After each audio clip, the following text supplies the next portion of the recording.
오늘 우리에게 주신 하나님의 말씀은 로마서 6장입니다. 드라마 바이블로 듣겠습니다. 그런즉 우리가 무슨 말을 하리요? 은혜를 더하게 하려고 죄에 거하겠느냐? 그럴 수 없느니라. 죄에 대하여 죽은 우리가 어찌 그 가운데 더 살리요? 무릇 그리스도 예수와 합하여 세례를 받은 우리는 그의 죽으심과 합하여 세례를 받은 줄을 알지 못하느냐? 그러므로 우리가 그의 죽으심과 합하여 세례를 받음으로 그와 함께 장사되었나니 이는 아버지의 영광으로 말미암아 그리스도를 죽은 자 가운데서 살리심과 같이 우리로 또한 새 생명 가운데서 행하게 하려 함이라. 만일 우리가 그의 죽으심과 같은 모양으로 연합한 자가 되었으면 또한 그의 부활과 같은 모양으로 연합한 자도 되리라. 우리가 알거니와 우리의 옛사람이 예수와 함께 십자가에 못 박힌 것은 죄의 몸이 죽어 다시는 우리가 죄에게 종노릇하지 아니하려 함이니 이는 죽은 자가 죄에서 벗어나 의롭다 하심을 얻었습니다. 만일 우리가 그리스도와 함께 죽었으면 또한 그와 함께 살 줄을 믿노니 이는 그리스도께서 죽은 자 가운데서 살아나셨음에 다시 죽지 아니하시고 사망이 다시 그를 주장하지 못할 줄을 알미로라. 그가 죽으심은 죄에 대하여 단번에 죽으시며 그가 살아계심은 하나님께 대하여 살아계심이니 이와 같이 너희도 너희 자신을 죄에 대하여는 죽은 자요 그리스도 예수 안에서 하나님께 대하여는 살아있는 자로 여길지어다. 그러므로 너희는 죄가 너희 죽을 몸을 지배하지 못하게 하여 몸의 사욕에 순종하지 말고 또한 너희 지체를 불의의 무기로 죄에게 내주지 말고 오직 너희 자신을 죽은 자 가운데서 다시 살아난 자같이 하나님께 드리며 너희 지체를 의의 무기로 하나님께 드리라.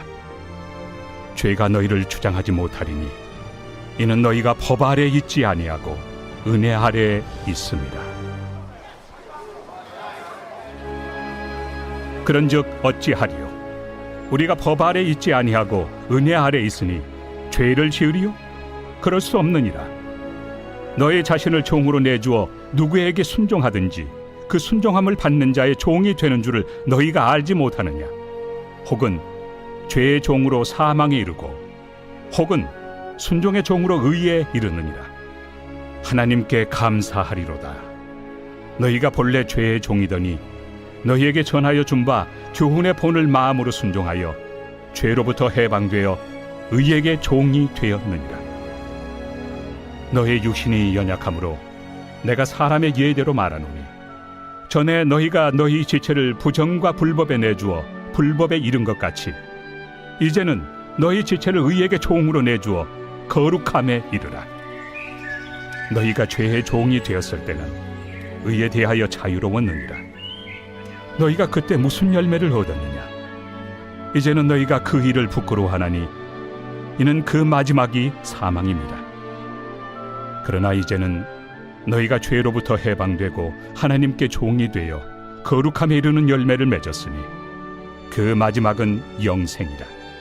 죄의 삭은 사망이요 하나님의 은사는 그리스도 예수 우리 주 안에 있는 영생입니다. 오늘도 주님의 은혜 가운데 잠잠히 거하는 성도 되시기를 바랍니다.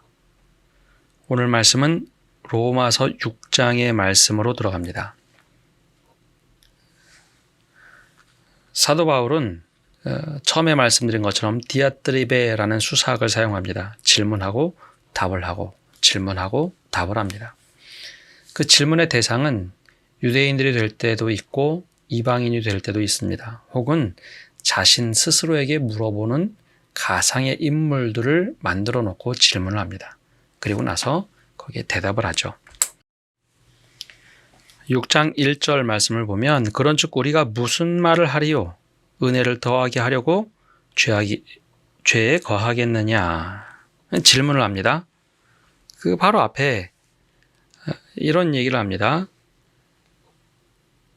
율법이 들어온 것은 범죄를 더하게 하려 함이니 죄가 더한 곳에 은혜가 더욱 넘쳤다.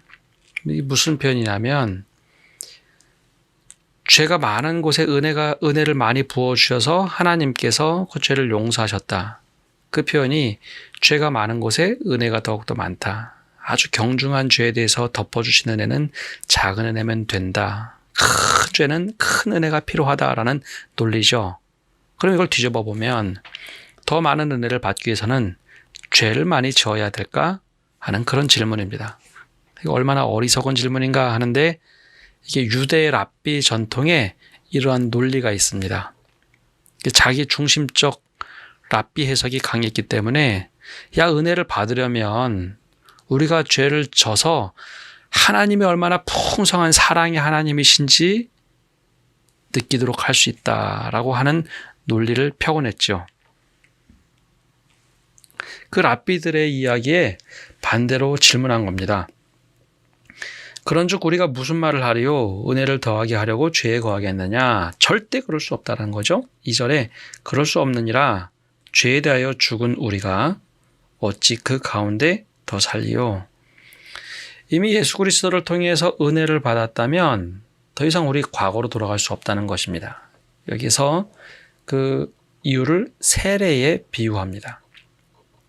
세례를 받는다는 것은 우리가 성부와 성자와 성령의 이름으로 세례를 받죠.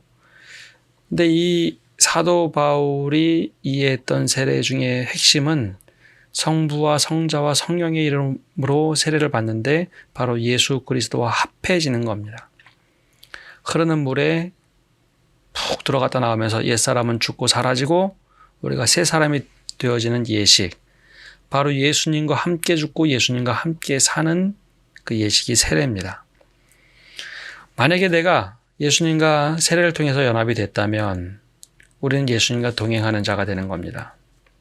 이 말은 우리가 예수 그리스도를 믿고 세례를 받아서 예수님과 함께 살기에 예수님과 함께 똑같이 십자가에 죽고 예수님과 함께 똑같이 부활하고 예수님과 함께 거룩한 삶을 살아가는 것. 이것이 바로 바울의 논리죠. 그래서 갈라디아 교회에 편지를 보낼 때 갈라디아서 2장 20절에 바로 그 이야기를 합니다. 내가 그리스도와 함께 십자가에 못 박혔나니 그런즉 이제는 내가 사는 것이 아니요 오직 내 안에 그리스도께서 사시는 것이라. 이제 내가 육체 가운데 사는 것은 나를 사랑하사 나를 위하여 자기 자신을 버리신 하나님의 아들을 믿는 믿음 안에서 사는 것이라. 이 로마서 6장을 한 절로 요약하면 바로 이 말씀이 되는 겁니다. 세례를 통해서 내가 그리스도와 함께 죽고 내가 그리스도와 함께 살고 이제는 의롭다 하심으로 살아가는 삶이 되는 겁니다.